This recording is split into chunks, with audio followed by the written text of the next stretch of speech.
De mult, într-un regat îndepărtat, trăia un tânăr pe nume Făt Frumos, care visa să găsească un inel magic. Într-o zi de primăvară, Făt Frumos a auzit un zvon despre un inel ce îndeplinește dorințe. Porni într-o călătorie aventuroasă către pădurea fermecată, unde se spunea că inelul magic ar fi ascuns.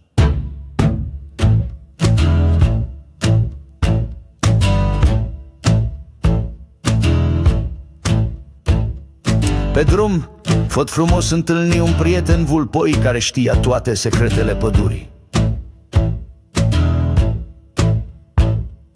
Vulpoiul promite să-l ajute pe Făt Frumos dacă îl însoțește la cea mai înaltă stea.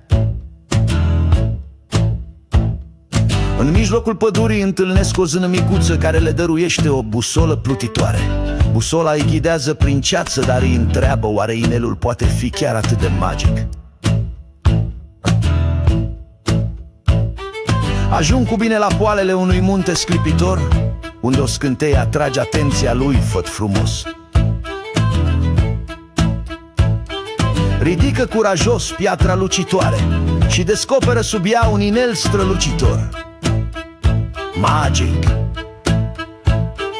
Inelul sclip și vulpoiul își aminti dorința lui cea mai mare: o nouă pereche de pantofi vroși.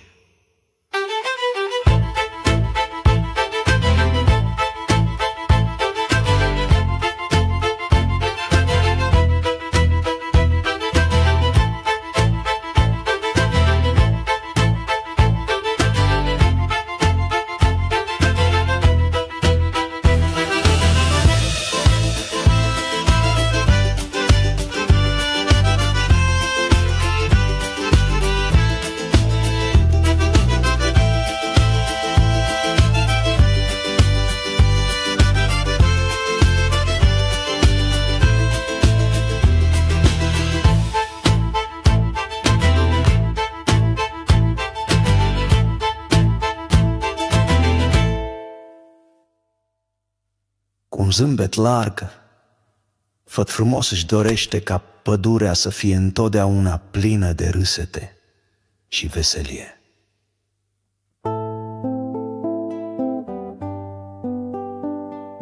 Astfel Făt Frumos și prietenul său vulpoi au devenit eroi veseli ai pădurii magice, creând o lume de poveste.